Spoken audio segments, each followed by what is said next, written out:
नमस्कार दोस्तों, जय हिंद।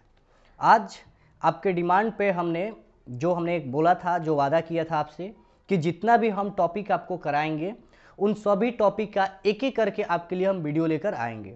ठीक है, तो आज हम बायोलॉजी स्टार्ट कर रहे हैं और बायोलॉजी का एक टॉपिक हम आपको लेकर आ जाए हुए हैं, जो पहला कोशिका। ठीक है, और इस कोशिका का जो बार बार आप बोलते रहते हैं एनसीईआरटी सर, एनसीईआरटी से पूछता है, तो हम प्योर एनसीईआरटी देखिए, एक बार मेहनत देखिए, हमने प्योर एनसीईआरटी आप लोग के लिए तैयार करके लाए हैं। अब आप बताइए जरा कि अब इससे ज़्यादा आपको एनसीईआरटी कहाँ मिलेगा। अब एक बार देख लीजिए इस डायग्राम को, प्योर जितना एनसीईआरटी पूछेगा, एक एक वर्ड्स हमने एनसीईआरटी से उठा कर लेकर आया है, इससे बाहर आपके प्रश्न नहीं जाने वाले हैं। दोस्तों, अभी अगर आपको विश्वास हो गया है या नहीं हुआ है तो और भी आप हमारा वीडियो देख सकते हैं, लेकिन अगर आपको विश्वास हो गया होगा तो प्लीज़ ये अपने चैनल को सपोर्ट जरूर कीजिएगा, अपने भाई के चैनल को सपोर्ट जरूर कीजिए और ज़्यादा से ज़्यादा इसे शेयर और सब्सक्राइब करने का कोशिश एक बार जरूर कीजिए। मैं आपके लिए जो वादा किया, हर चैप्टर का मेरे पास ऐसा नोट्स है और हर नोट्स को मैं आपको प्रोवाइड करा दूंगा, और प्रोवाइड ही नहीं बल्कि मैं इसे एक एक समझा भी दूंगा आपको। तो चलिए आज हम शुरू करते हैं अपना पहला जो अध्याय है, कोशिका। और यहाँ से बहुत ही महत्वपूर्ण प्रश्न पूछे जाते हैं। तो देखते हैं कोशिका क्या होता है। सुनिए, जो कोशिका होता है, ठीक है, ये कहा जाता है कि जीवों की, जो मनुष्य है या और भी जो जीव जंतु है, उनकी जो संरचनात्मक और क्रियात्मक इकाई है, जो सबसे छोटी संरचनात्मक और क्रियात्मक इकाई है, उसको ही हम लोग क्या बोलते हैं, कोशिका बोलते हैं। आपने पढ़ा बहुत जगह होगा, लेकिन आप एक बार मेरे से पढ़ लीजिए, उसके बाद आप खुद एक बार अपना कमेंट जरूर दीजिएगा कि क्या ये क्लास आपके लिए अच्छा है, इसको कंटिन्यू रखें या रोक दें, आप खुद बताइएगा दोस्तों। तो समझिए, तो कोशिका हो गया, और इस कोशिका का खोज अगर देखा जाए, आगे हम पढ़ाएंगे, लेकिन आपको बता दे रहे हैं कि इस कोशिका का जो खोज है वो 1665 ईस्वी में रॉबर्ट हुक ने किया था। ध्यान रखिए, कौन किया था? रॉबर्ट हुक ने किया था। लेकिन एक बात याद रखना है, ये जो रॉबर्ट हुक ने कोशिका का खोज किया था, ये कोशिका आपका था मृत कोशिका था, जो आपको ध्यान रखना हुआ है। जल्दी ये आपको जल्दी नहीं मिलेगा। लेकिन तो बोलिएगा सर जीवित कौन था? तो 1674 ईस्वी में एक और आए थे जिनका नाम था एंटोवान, ठीक है, लीवेनहॉक। ठीक है, एंटोवान जो लीवेनहॉक आए थे, और एंटोवान लीवेनहॉक ने 1674 में जीवित कोशिका का खोज किया था। तो ये भी आपको बात ध्यान रखना है। तो चलिए स्टार्ट करते हैं। जो जीव होता है वो कोशिका द्वारा बना होता है, और वो दो प्रकार के कोशिका से बना होता है। एक होता है एक कोशिकीय जीव और एक होता है बहुकोशिकीय जीव। एक कोशिकीय जीव जैसे अमीबा हो गया और पैरामीशियम हो गया, ध्यान रखिएगा, यहीं से प्रश्न पूछे जाते हैं। ये एक कोशिकीय जीव हो गए। बहुकोशिकीय में आ जाएंगे मनुष्य, गाय, कुत्ता, कीट, ये सब जो होते हैं ये बहुकोशिकीय जीव होते हैं। तो यहाँ से भी आपसे प्रश्न बन सकते हैं। अब आगे देखिए, इस बात को समझिए आप लोग, ये क्या हम बताना चाह रहे हैं, देखिए समझिए इस बात को। ठीक है, यहाँ से देखिए, ये जो कोशिका हुआ, ठीक है, ये कोशिका अगर पौधा में पाया जा रहा है, ठीक है, तो अगर पौधा में होता है तो यहाँ होता है जो कोशिका भित्ति के रूप में। क्या होता है? कोशिका भित्ति। ठीक है, कोशिका भित्ति और कोशिका झिल्ली दोनों होता है, जिसको सेल वाल बोलते हैं। कोशिका भित्ति होता है जो दोनों होता है, और कोशिका में जब ये रहता है, कुछ पेड़ पौधा में रहता है तो कोशिका भित्ति होता है, और जीव में जो रहता है तो वहाँ पर होता है कोशिका झिल्ली। जीव में क्या होता है? कोशिका झिल्ली। और पेड़ पौधा में कोशिका झिल्ली और कोशिका भित्ति, ये दोनों पाया जाता है। इस बात को आपको ध्यान रखना है। लेकिन जीवों में केवल होता है कोशिका झिल्ली होता है। एक और प्रश्न यहाँ से बनते हैं कि जो कोशिका झिल्ली है ये किसका बना होता है? तो ये बना होता है लिपिड एवं प्रोटीन का। ठीक है, किसका बना होता है? लिपिड एवं प्रोटीन का। दोस्तों, आपको अगर धैर्य है, वर्दी लेना है, तो मात्र आप आधा घंटा 10 मिनट, जितने ये देर क्लास चलेगा, आप इस क्लास को धैर्य बना के आप देख लीजिए। इसके बाद आप खुद रनिंग करना शुरू कर दीजिए और आपके यहाँ से रिजल्ट पक्के होने वाले हैं। एक बार आप हमारी बातों को जरूर मानिए, क्योंकि इसी पूरे PDF को मैंने भी पढ़ा था और वहीं आपको भी मैं पढ़ा रहा हूँ। इसके बाद देखिए, आगे बढ़ते हैं। जो कोशिका झिल्ली है ये उच्च पौधे एवं जंतुओं दोनों में होते हैं। ठीक है, दोनों में होते हैं, पौधे में भी होते हैं और जंतुओं में भी होते हैं। इसके बाद जो सेलुलोज मैंने बताया आपको, जो कोशिका भित्ति बताया, ये कोशिका भित्ति जो होता है ये सेलुलोज। ठीक है, जो कोशिका भित्ति होता है ये सेलुलोज का बना होता है। ठीक है, और जो कोशिका झिल्ली होता है वो लिपिड एवं प्रोटीन का बना होता है। इसके बाद आगे बढ़ते हैं। जो कोशिका होता है इसके अंदर केंद्रकाय होता है, केंद्रक होता है और कोशिका द्रव्य होता है। अब इन अलग अलग अंग किसके अंदर पाए जाते हैं, एक एक करके सभी अंगों के बारे में हम लोग ध्यान से अध्ययन करेंगे। आगे पढ़ते हैं कि इस आधार पे जो कोशिका है उसको प्रोकैरियोटिक और यूकैरियोटिक भी बांटा गया है। इसको आगे बताएंगे आपको प्रोकैरियोटिक क्या होता है और यूकैरियोटिक क्या होता है, पूरी डिटेल्स हम लोग पढ़ेंगे। आगे बढ़ते हैं आपके जो देखिए इधर कोशिका द्रव्य है, ठीक है, जो कोशिका द्रव्य होता है जो एक अंगक है। अब इस कोशिका द्रव्य के अंदर एक कोशिकांग बोल सकते हैं जो कोशिका के अंदर होता है, और एक कोशिका द्रव्य के अंदर कई सारे छोटे छोटे अंगक पाए जाते हैं और उन्हीं अंगकों से ही प्रश्न बने हुए हैं। क्या क्या प्रश्न बने हैं इस बात को देखिए। तो देखिए कोशिका द्रव्य के अंदर जो पहला होता है वो अंतःप्राद्रवी जालिका होता है। दूसरा जिसको इंडोप्लाज्मिक रेक्टिकुलम, ठीक है, शॉर्ट में इसे ERB आप ध्यान रखिए कहा जाता है।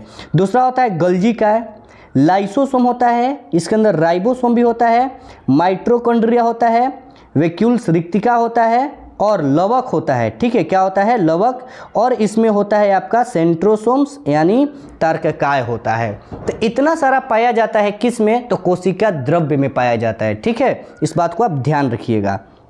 चलिए एक एक करके हम लोग अध्ययन करते हैं क्या क्या है। देखिए सबसे जो पहला हम लोग का यहाँ पर पाया जा रहा है वो है अंतःप्राद्रवी जालिका यानी इंडोप्लाज्मिक जो रेक्टिकुलम होता है। ये एक झिल्ली नुमा आकृति में पाया जाता है जीवों में, और ये जो होता है आपको दो प्रकार का होता है। यहीं से प्रश्न बनते हैं कि जो अंतःप्राद्रवी जालिका है ये दो प्रकार का होता है। एक होता है खुरदरी अंतःप्राद्रवी जालिका और दूसरा है चिकनी अंतःप्राद्रवी जालिका।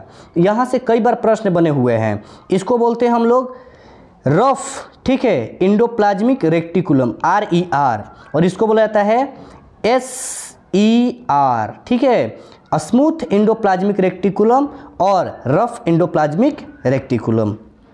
आप धैर्य बना के केवल इस क्लास को देख लीजिए, पूरी चीज़ें हम आपको समझाने का प्रयास करेंगे। आगे कुछ मुख्य बिंदु है पर उसको हम लोग देख लेते हैं क्या क्या हम जानेंगे आगे। देखिए सबसे महत्वपूर्ण यहाँ से पूछा जाता है जो कि आपके प्रश्न में कई बार बने हुए हैं कि पादप कोशिका और जंतु कोशिका। यहाँ से प्रश्न बने हुए हैं कि क्या डिफरेंट होता है पादप कोशिका के बीच में और जंतु कोशिका के बीच में। तो चलिए एक एक करके देखते हैं। यहाँ से देखिए पक्के आपके 1 नंबर प्रश्न बनेंगे, आप लिख के रख लीजिए, यहाँ से प्रश्न आपके बनते हैं। पादप कोशिका और जंतु कोशिका भी डिफरेंट क्या, देखिए मैंने इसको किस तरह से अरेंजमेंट करके लाया है एकदम, ठीक है, ध्यान दीजिएगा। पादप कोशिका जिसके अंदर क्लोरोप्लास्ट होता है, ध्यान रखिएगा, पादप जो होता है इसके अंदर क्लोरोप्लास्ट पाया जाता है, जबकि जो जंतु होता है इसके अंदर क्लोरोप्लास्ट नहीं पाया जाता है। इसके पादप कोशिका के अंदर वैक्यूल्स होता है, रिक्तिकाएं होती है, लेकिन जंतु के अंदर रिक्तिकाएं नहीं होती है, ये भी आपको ध्यान रखना है। जो पादप है ये द्रव पदार्थों का अवशोषण कर सकता है, यानी नीचे से जाइलम के माध्यम से इसमें द्रव पदार्थों का अवशोषण हो सकता है, जबकि अधिक मात्रा में द्रव पदार्थों का अवशोषण जो जंतु है इसमें नहीं हो सकता है, जबकि पादप में हो सकता है।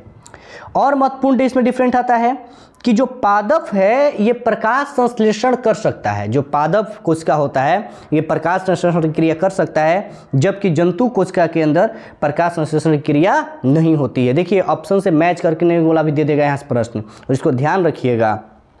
आगे जो पादप में भोजन का निर्माण भी होता है वो प्रकाश संश्लेषण से ही होता है, जो कि जंतुओं में ऐसे भोजन का निर्माण नहीं हो पाता है, और इसीलिए पादप को ना जो स्वपोषी होता है, जबकि जंतु जो होता है क्या होता है, परपोषी होता है, क्योंकि पादप अपना भोजन खुद से बना लेता है, प्रकाश फोटोसिंथेसिस के प्रक्रिया द्वारा बना लेता है, जबकि जंतु ऐसा करने में सक्षम नहीं होता है। ध्यान रखिए पादप के अंदर कोशिका भित्ति सेलुलोज की बनी होती है, पहले भी मैंने आपको बताया है, जबकि जंतुओं के अंदर कोशिका भित्ति होती ही नहीं है, इसके अंदर कोशिका झिल्ली होती है, लेकिन पादप में कोशिका भित्ति और कोशिका झिल्ली दोनों होती है, इस बात को आपको ध्यान रखना है, ठीक है। इसके बाद एक और होता है कि इसके अंदर जो पहले क्लोरोप्लास्ट और बता दिया, इसके अंदर क्या होता है, लवक होता है, लेकिन इसके अंदर लवक नहीं होता है, ये भी आपको बात ध्यान रखना है, बहुत महत्वपूर्ण है, ठीक है। केंद्रक यूकैरियोटिक आकार ये दोनों में कॉमन होता है, इस बात को आप ध्यान रखिएगा। आगे देखते हैं, थोड़ी सी और बातों को आप समझ लीजिए। सभी जीव सूक्ष्म कोशिकाओं के बना होता है, जिन्हें हम लोग कोशिका कहते हैं, पहले भी हमने आपको बता दिया है, और जीवों की संरचनात्मक और क्रियात्मक क्या होती है, इकाई होती है। और एक और बात याद रखिएगा कि कोशिका के अध्ययन को साइटोलॉजी कहा जाता है, ये आपको ध्यान रखना है, कोशिका के अध्ययन को साइटोलॉजी कहा जाता है, जिसका खोज 1665 ईस्वी में रॉबर्ट हुक ने किया था, लेकिन ये कोशिकाएं मृत थी, लेकिन आगे चलकर एंटोवान ल्यूवेनहॉक ने आया, और जो इसने कोशिका खोज किया था वो जीवित कोशिका थी। इस बात को आपको ध्यान रखना है। आगे कोशिका के अंदर जो है ना विभिन्न प्रकार के ना प्रोटोप्लाज्म नामक ऐसे कुछ कार्बनिक पदार्थ भरे होते हैं, और भी इसके अंदर होते हैं प्रोटीन, कार्बोहाइड्रेट, वसा, ये सब इसके अंदर पाए जाते हैं। इस बात को ध्यान रखिएगा, जो कोशिका द्रव्य के अंदर होते हैं। इसके बाद कोशिका से संबंधित कुछ ऐसे वैज्ञानिक लोग आए और उन्होंने खोज किया, जिसमें से एक है स्लीडन एवं स्वान। इसने कोशिका सिद्धांत दिया था। तो एक क्वेश्चन पिछले बार ही एग्जाम में पूछा गया है कि कोशिका सिद्धांत किसने दिया था, तो स्लीडन एवं स्वान, ये जो दो थे इन्होंने ही कोशिका सिद्धांत को दिया था, ध्यान रखिएगा।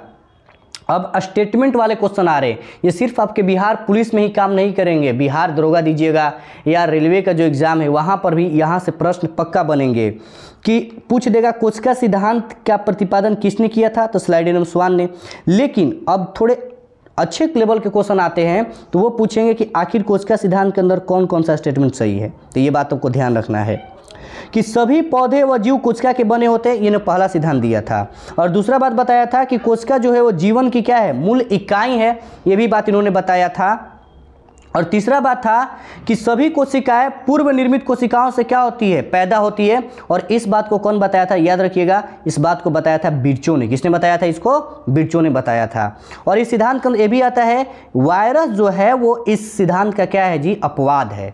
वायरस जो है वो इस सिद्धांत का अपवाद है, क्योंकि वायरस ना तो सजीव और ना ही निर्जीव, किसी में उसको काउंट नहीं किया जाता है। अर्थात सजीव और निर्जीव के बीच का अगर हम कड़ी कह दें कि सजीव और निर्जीव के बीच का जो कड़ी है तो वो कौन है, वायरस है, क्योंकि वो जिसके जीव में जाता है उसी में पनपना शुरू कर देता है। तो ये भी बात आपको ध्यान रखना है।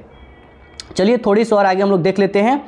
यहाँ पे देखिए आगे आप, यहाँ पे आपको ये देखना है कि थोड़ी जो मैंने आपको बताया है जो इससे पीछे की जो कोशिकाएं होती है, जैसे एक कोशिका हो गई तो ये प्रोकैरियोटिक में हो जाएगी, जैसे अमीबा हो जाएगा, ये ऑस्ट्रिच हो जाएगा, यूकैरियोटिक में आ जाएगा। ये पीछे आपको बातें को जो हम समझाए हैं।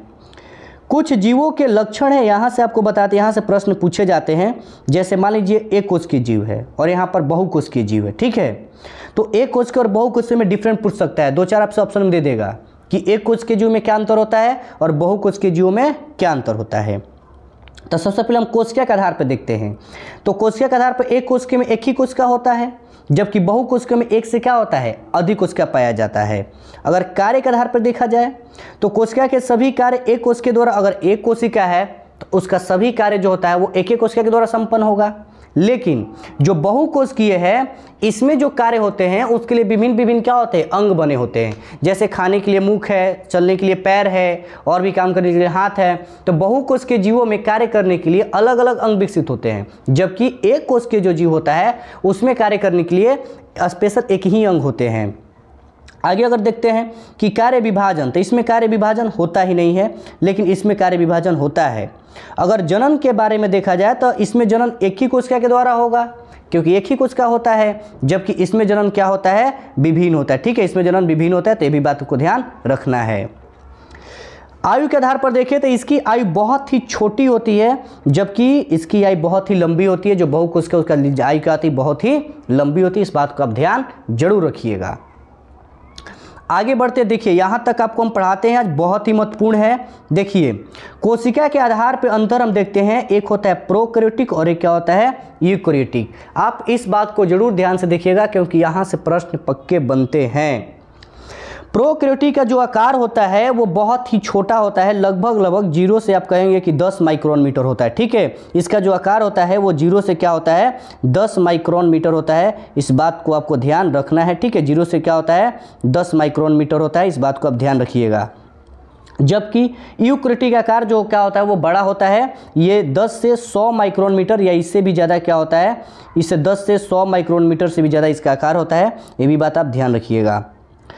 कोशिका इसके अंदर जो होता है वो इसके अंदर कोशिका केंद्रक भाग न्यूक्लियर से ढका नहीं होता है, और इसके अंदर केंद्रक भी नहीं होता है, ये सब अनुपस्थित होता है। और जो कि इसके जो यूकैरियोटिक है इसके अंदर ये सभी चीज़ क्या होता है, मौजूद होता है। कोशिका झिल्ली भी होता है, केंद्रक भी होता है, केंद्रिका भी होता है, सभी विकसित होते हैं। और इसके अंदर केंद्रक क्या होता है, अनुपस्थित होता है, जबकि इसमें केंद्रक क्या होता है, उपस्थित होता है। अगर केंद्रक उपस्थित है तो केंद्रिका भी होगा उपस्थित, और इसमें केंद्रक उपस्थित नहीं है तो इसमें केंद्रिका भी उपस्थित नहीं होता है। इस बात को ध्यान रखिएगा। कोशिका विभाजन विखंडन के द्वारा होता है, जबकि इसमें कोशिका का विभाजन जो होता है वो माइटोसिस और मियोसिस के द्वारा होता है। ये भी आपको ध्यान रखना है। इसके बाद और भी एक बात जो हम आपको बता दे रहे हैं, जो पीछे पूछा गया था, नहीं दिया गया है, कि जो प्रोकैरियोटिक होता है इसमें जो 70S होता है और इसमें क्या होता है जी, 80S होता है। ये भी आप ध्यान को रखिएगा। और इसमें और देख लीजिए, जो प्रोकैरियोटिक होता है इसमें एकदम बहुत छोटे छोटे जीव आते हैं ना, छोटी से जो जीव आते हैं वो आते हैं किसमें, आपके प्रोकैरियोटिक में। जो कि जो बड़े आकार के जीव आते हैं वो सब किसमें आते हैं, यूकैरियोटिक में आते हैं। तो यहाँ तक हमने आपको एक अच्छे तरीके से अध्ययन कराने का प्रयास किया। इसके बाद जो आगे का टॉपिक होगा हम अगले वीडियो में लाएंगे। यहाँ तक आपको हम धीरे धीरे कराने, जो भी बचा हुआ टॉपिक है पूरे को हम अगले वीडियो में कवर करने का प्रयास करेंगे, ताकि आप शॉर्ट तरीके से सही सी चीज़ों को करने का भी आप प्रयास कर लीजिएगा। तो दोस्तों, एक बार सही तरीके से इस क्लास को आप देखिए, और देखने के बाद आपके अंदर एक जुनून होना चाहिए। अगर जुनून है तो आप एक बार कमेंट कीजिए कि हाँ भैया इस बार हम कर लेंगे, और इसके बाद आगे हम आपको ऐसी साथ देते रहेंगे। तो आज के लिए जय हिंद।